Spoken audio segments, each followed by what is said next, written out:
تو میرے محترم بزرگوں اور دوستو، رسول پاک علیہ السلام نے بڑے اہتمام سے ایک پورا باب ہے. ہم لوگ عام طور پر وہ فتنے تو سنتے سناتے رہتے ہیں کہ حالات بدل جائیں گے اور دجال نکل آئے گا، ظالم حکمران مسلط ہو جائیں گے اور بارشیں رک جائیں گی اور یہ ہو جائے گا اور بیماریاں بہت زیادہ آ جائیں گی. اس قسم کی چیزیں بھی اللہ کے نبی صلی اللہ علیہ وسلم نے خبر دی ہیں، لیکن یہ وہ مسائل ہیں کہ ان کے بغیر جیا جا سکتا ہے. ایک آدمی اگر بیمار ہے تو کوئی بات نہیں، وہ بیماری سے بھی زندگی گزر جائے گی. ایک کے پاس پھٹے پرانے کپڑے ہیں، کوئی نہیں، کچھ نہیں ہوتا. پھٹے پرانے کپڑوں سے بھی بہت سارے جی کر دنیا میں سے چلے گئے ہیں. ایک کے پاس کوئی مکان نہیں ہے، جھونپڑے میں رہتا ہے، کوئی فرق نہیں پڑتا. ٹھیک ہے، جھونپڑے میں بھی اس کی زندگی گزر جائے گی، لیکن خدا نہ خواستہ کسی کا دل ٹیڑھا ہے تو یہ بندہ دنیا میں بھی تباہ، آخرت کے اندر بھی تباہ. دل ٹیڑھا نہ ہو جائے کسی کا، اور دل صحیح ہے کہ ٹیڑھا ہے، اس کا فیصلہ ہم نہیں کر سکتے، اس کا فیصلہ اللہ اور اللہ کے رسول کرتے ہیں. جو بندہ اپنے خیال کو نبی کے خیال سے اونچا سمجھتا ہے، جو بندہ اپنی زندگی کو نبی کی زندگی سے اعلیٰ سمجھتا ہے، جو بندہ اپنے علم کو نبی کے علم سے اونچا سمجھتا ہے، اس سے بڑا بدبخت کوئی نہیں، اس سے بڑا تباہ و بربادی کا مستحق کوئی نہیں. رسول پاک علیہ السلام نے دعا مانگی، ربنا لا تزغ قلوبنا بعد اذ ہدیتنا. سکھائی گئی ہمیں یہ دعا کہ اے اللہ دل ہمارے ٹیڑھے نہ کر دینا. آپ نے فضل فرمایا کہ چلو مسلمانوں کے گھر میں پیدا کر دیا، کہیں ایسا نہ ہو کہ ہمارا دل ٹیڑھا ہو جائے، ہم اپنے آپ کو مسلمان بھی کہتے رہیں اور اللہ کے ہاں ہم مسلمان سمجھے ہی نہ جائیں. ہم اپنے آپ کو نمازی بھی کہتے رہیں، اللہ کے ہاں ایک نماز بھی نہ پہنچی ہوئی ہو. ہم اپنے آپ کو سمجھتے رہیں کہ ہم بہت کچھ، ہمارے پاس بہت کچھ ہے، اور اللہ کہیں کہ تمہارا تو کچھ بھی ہمارے پاس نہیں ہے. قُلْ هَلْ نُنَبِّئُكُمْ بِالْأَخْسَرِينَ أَعْمَالًا الَّذِينَ ضَلَّ سَعْيُهُمْ فِي الْحَيَاةِ الدُّنْيَا وَهُمْ يَحْسَبُونَ أَنَّهُمْ يُحْسِنُونَ صُنْعًا. اور رسول پاک علیہ السلام نے ایک حدیث پاک کے اندر جو بہت ساری چیزوں کی خبر دی ہے کہ جب یہ چیزیں تمہارے اندر آئیں گی، فَارْتَقِبُوا عِنْدَ ذَلِكَ رِيحًا حَمْرَاء وَزَلْزَلَةً وَمَسْخًا وَقَذْفًا وَآيَاتٍ تَتَتَابَعُ كَنِظَامٍ انقطع سلكه وتتابع. یہ بیماریاں آئیں گی تو سرخ آندھیوں کا انتظار کرنا، زمین پھٹے تم دھنس جاؤ اس کا انتظار کرنا، آسمانوں سے پتھروں کی بارش آئے اس کا انتظار کرنا، رات کو سو جاؤ صبح خنزیر اور بندر کی صورتوں میں مسخ کر دیے جاؤ اس کا انتظار کرنا. یہ بتایا ہے اللہ کے نبی صلی اللہ علیہ وسلم نے کہ کب اس کی وہ گناہ بھی گنوائے. اذا اتخذ الفیء دولا، جب لوگ اجتماعی مال کو اپنے باپ کی جاگیر سمجھیں. کسی کا مال، میں اپنا مال کیوں سمجھ سکتا ہوں، مجھے کیا حق پہنچتا ہے. آج یہ بیماری موجود ہے کہ نہیں. اذا اتخذ الفیء دولا والامانۃ مغنما، لوگ امانتوں میں خیانتیں شروع کر دیں. کتنے دکھ کے ساتھ، افسوس کے ساتھ، ایک دفعہ نہیں بار بار یہ کہنا پڑتا ہے کہ آج کا مسلمان کس قدر آگے نکل گیا خیانت کرنے میں. روز کوئی نہ کوئی آ کر روتا ہے، یار قرضہ دیا تھا، وہ قرضہ بڑا مصیبت میں تھا، میں نے کہا چلو مصیبت دور ہو جائے گی، قرضہ دے دیا، واپس ہی نہیں کرتا. کوئی قرض لے کر واپس نہیں کر رہا، کوئی دھوکہ دے کر دوسرے کے مال کو چھیننے پر لگا ہوا ہے. پیٹ ہے کہ بھرنے کا نام ہی نہیں لیتا، جیب ہے کہ ہماری بھرنے کی نام ہی نہیں لیتی. اور کب یہ پیٹ ہمارا بھرے گا؟ کون سی چیز ہے جس نے اس پیٹ کو بھرنا ہے؟ کب تک ہم دنیا کے پیچھے ایسے دھکے کھاتے پھریں گے؟ اور کب ہم اپنی قبر کو سامنے رکھیں گے؟ کب اپنی آخرت کی زندگی کو سامنے رکھیں گے؟ کب اس بات کو سوچنے کا موقع ملے گا کہ میں مسلمان ہوں؟ کب ہم نے سوچنا ہے کہ ہم اللہ کے نبی کے امتی ہیں؟ کب میں نے سوچنا ہے کہ میں نے سنتوں پر چلنا ہے؟ کب میں نے سوچنا ہے کہ میں نے قبر بنانی ہے؟ کب میں نے سوچنا ہے کہ میں نے ذلت و رسوائی جو بہت بڑی ہے قیامت والے دن اس سے اپنے آپ کو بچانا ہے؟ کب مجھے موقع ملے گا کہ میں سوچوں کہ میں نے جہنم کی مصیبت سے اپنے آپ کو بچانا ہے؟ کب مجھے موقع ملے گا کہ میں اس بات کو سامنے رکھوں کہ ساری انسانیت کے سامنے نام لے کر ذلیل اور رسوا کر دیا جائے گا؟ اس سے میں نے اپنے آپ کو بچانا ہے. کب سوچنا ہے ہم نے؟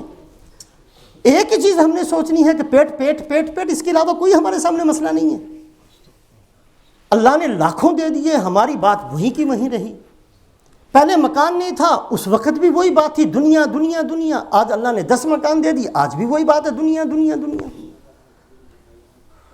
جب کپڑے تھوڑے سے تھے اس وقت بھی یہی مسئلہ تھا، آج بھی ہمارا یہی مسئلہ ہے۔ اذا اتخذ الفیء دولا والامانۃ مغنما والزکاۃ مغرما، فرمایا کہ جب زکوٰۃ کو تاوان سمجھو گے، وتعلم لغیر الدین، جب یہ بیماری تمہارے اندر آئے گی کہ دین کا علم سیکھو گے لیکن اس لیے نہیں کہ اس پر عمل کیا جائے۔ آج بڑے فخر سے ہر مسلمان کہتا ہے جی میرے پاس بخاری شریف موجود ہے، لیکن وہ بخاری نہ صورت میں ہے، نہ شکل میں ہے، نہ چہرے میں ہے، نہ لباس میں ہے، کہیں بھی نہیں نظر آتی، نہ کاروبار میں ہے، نہ دکان میں ہے، نہ شادی میں ہے، نہ بیاہ میں ہے۔ وہ بخاری شریف کہاں ہے؟ وہ کتاب میں الماری کے اندر بند ہے۔ جی میرے پاس فلانی تفسیر بھی موجود ہے۔ بھائی کیا کرنا ہے اس تفسیر کو جب وہ تفسیر تمہاری زندگی میں نہیں آئے گی؟ مسلم شریف موجود ہے، کتب خانہ بنا دیا ہر بندے نے اپنا گھر، لیکن وہ صرف کتاب الماری کے اندر ہے، دین ہماری زندگی میں کیوں نہیں ہے؟ وَتُعُلِّمَ لِغَيْرِ الدِّينِ، جب دین سیکھا تو جائے گا لیکن اللہ کی رضا کے لیے نہیں، پتہ نہیں کیوں سیکھ رہے ہیں۔ وَأَطَاعَ الرَّجُلُ إِمْرَأَتَهُ وَعَقَّ أُمَّهُ، ایک آدمی بیوی کا فرما بردار، بیگم صاحبہ جو کہو میں تیار، اور ماں کی نافرمانی، ماں بڈھی بیچاری روتی رہے، چیختی رہے، چلاتی رہے، کوئی پرواہ نہیں۔ بیوی نے جو کہہ دیا وہ قرآن بن گیا، بیوی نے جو کہہ دیا وہ حدیث بن گئی، بیوی نے جو کہہ دیا وہ میرا سب کچھ بن گیا۔ وَأَطَاعَ الرَّجُلُ إِمْرَأَتَهُ وَعَقَّ أُمَّهُ وَأَدْنَىٰ صَدِيقَهُ وَأَقْصَىٰ أَبَاهُ، ایک آدمی اپنے دوستوں کا زیادہ خیال کرے گا اور اپنے باپ کی کوئی پرواہ نہیں کرے گا۔ یہ سارا کچھ کب ہوگا؟ جب دل ٹیڑھے ہوتے ہیں۔ اور اس کے بعد وَكَانَ زَعِيمَ الْقَوْمِ أَرْذَلُهُمْ، جو سب سے بدترین آدمی ہے، جس کے پاس نہ نماز ہے، نہ روزہ ہے، نہ ایمان ہے، نہ تقوی ہے، نہ طہارت ہے، نہ اس کو پاکی نہ پاکی کا پتہ ہے، اس کو ہم سردار بنا لیں گے۔ کچھ نہیں پتا اس کو، لیکن ہمارا معیار یہ ہے کہ ہمارا بڑا وہ ہے جس کے پاس 4 پیسے ہیں، خواہ اس کو وحدانیت کا نہ پتا ہو، اس کو شرک کا پتہ نہ ہو، اس کو حدیث کا کچھ نہ پتا ہو، دین کا ایک لفظ نہ جانتا ہو۔ فاسق اور فاجر یہ تمہارے بڑے بن جائیں گے۔ اللہ کے نبی صلی اللہ علیہ وسلم یہ وہی لوگ بڑے بناتے ہیں جن کے دماغ ٹیڑھے ہو جائیں، دل ٹیڑھے ہو جائیں۔ وَظَهَرَتِ الْأَصْوَاتُ فِي الْمَسَاجِدِ، اور جب مسجدوں کے اندر شور شرابہ شروع کر دو، مسجدیں عبادت کی جگہ ہے، مسجدوں میں لڑائیاں شروع ہو جائیں، مسجدوں میں سیاسی باتیں شروع ہو جائیں، اور اس کے بعد فرمایا کہ تم شراب بہت کثرت سے پینی پلانی بیچنی شروع کر دو، اور آخر کے اندر فرمایا وَلَعَنَ آخِرُ هَٰذِهِ الْأُمَّةِ أَوَّلَهَا، اور تمہارے بعد میں بڑے نوجوان، او جی چھوڑو جی پرانوں کو بیچاروں کو کیا، بڈھے لوگ تھے ان کو کیا پتا تھا، جن اللہ کے نیک بندوں نے دین قربانیوں سے ہم تک پہنچایا، بھوکے رہ کر ہم تک دین پہنچایا، راتوں کو اٹھ کر دعائیں مانگ کر ہم تک دین پہنچایا، جنہوں ان کی محنتوں سے، جن کی قربانیوں سے آج میں کلمہ پڑھنے والا بنا، میں نماز پڑھنے والا بنا، مجھے حج عمرے کا پتہ چلا، مجھے صدقہ خیرات کا پتہ چلا۔ آج کا نوجوان کھڑے ہو کر جی امام ابو حنیفہ کو کیا پتہ تھا؟ لا حول ولا قوت۔ بوڑھے لوگ تھے جی، وہ کمپیوٹر کا زمانہ نہیں تھا، ان کو کیا پتہ تھا بیچاروں کو۔ وَلَعَنَ آخِرُ هَٰذِهِ الْأُمَّةِ أَوَّلَهَا، رسول پاک علیہ الصلوۃ والسلام نے فرمایا کہ بعد میں آنے والے پیچھے والوں کو بیوقوف کہنا شروع کر دیں، جب یہ تمہارے دل ٹیڑھے ہو جائیں۔ فَارْتَقِبُوا عِنْدَ ذَٰلِكَ رِيحًا حَمْرَاءَ، انتظار کرنا کہ کسی وقت بھی سرخ آندھی تمہارے اوپر چل سکتی ہے۔ وَزَلْزَلَةً وَمَسْخًا وَقَذْفًا، انتظار کرنا کسی وقت بھی زلزلے کی مصیبت آ جائے، کسی وقت بھی زمین پھٹے اور تم دھنس جاؤ، کسی وقت بھی پتھروں کی بارش ہو جائے اور کسی وقت بھی تمہاری صورتوں کو مسخ کر دیا جائے۔ انتظار کرنا کہ کسی وقت بھی یہ صورتیں ہو سکتی ہیں، اس لیے کہ اللہ کا قانون، اللہ کی عادت یہ ہے کہ اللہ کسی کو تباہ و برباد کرنا چاہتے ہیں تو یہ نہیں ہے کہ بھوکا ننگا کر کے ان کو مارتے ہیں، ایسے اللہ نہیں کرتے۔ قوم نوح پر عذاب بھیجا تو ان کے پاس نعمتوں کی ڈھیر لگا دیے، پھر ان کو تباہ کیا جب دل ٹیڑھے ہوئے۔ قوم عاد پر عذاب بھیجا، کسی چیز کی کمی نہیں تھی، سب کچھ دیا ہے، دل ٹیڑھے ہوئے تو تباہ و برباد کیا۔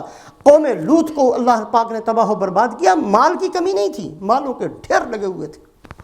قارون کو تباہ و برباد کیا تو خالی ہاتھ نہیں کیا، زمین پھٹی ہے، قارون اندر گیا ہے، اور پھر موسیٰ علیہ السلام نے کہا کہ اس کے خزانے اس کے سر پر رکھو، خزانوں سمیت دھنس جائے، ہمیں اس کے خزانے تھوڑی چاہیے۔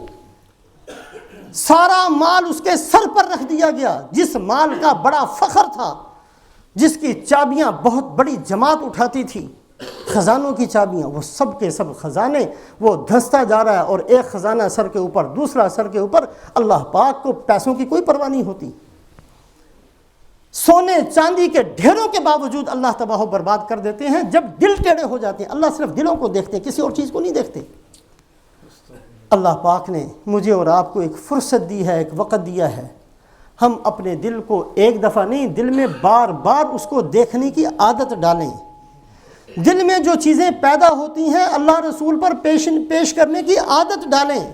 دل کے اندر آنے والے خیالات کو ترازو میں تولنا شروع کریں، ایک طرف حدیث رکھیں، دوسری طرف اپنا خیال رکھیں۔ اگر حدیث کے مطابق ہو تو اللہ کی نعمت ہے، ورنہ اس کو پاؤں کی ٹھوکر سے اس کو رد کر دیں، میں نے اس پر عمل نہیں کرنا ہے، شیطان کا خیال ہے۔ جب تک اس طریقے سے نہیں چلیں گے میرے محترم بزرگوں اور دوستوں، دین ہماری زندگیوں میں نہیں آئے گا۔ رسول پاک علیہ السلام کی تعلیمات سے بھی ان بدبختوں کو کوئی فائدہ نہیں ہوا جو اپنے آپ کو یہ سمجھتے تھے کہ ہمارے پاس علم موجود ہے، ہم نے آپ کی تعلیمات کو کیا کرنا ہے۔